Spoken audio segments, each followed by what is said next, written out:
So I want to give you an update on tinnitus. It's something I did a lot of videos on and trying a bunch of different things. So I basically stopped doing just about everything, because it not that it necessarily wasn't helping a little bit, but it wasn't working. And it's odd that spending a lot of money and all these drops and things, and then not doing anything. And I'm kind of in the same boat.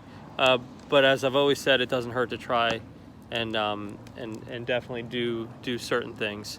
So the noise has helped me using, I have this chirping, like alarm clock. I do that, and that does help. It takes away some of that constant, ringing and endless noise that can, drives me crazy.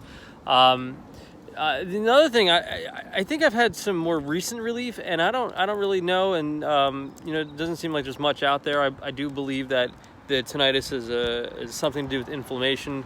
I notice certain things when I'm maybe, I want to say stressed, but that's not really it.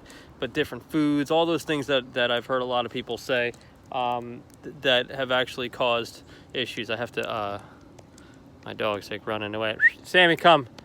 Sorry. She's running. She's a little beagle. They like to run away.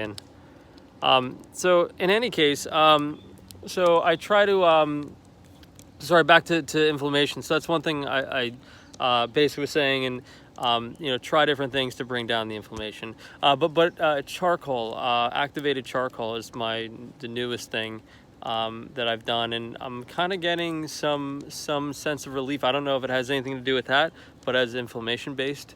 So if you haven't done it, it's expensive. It's I think it's $75 a bottle, so it's worth trying.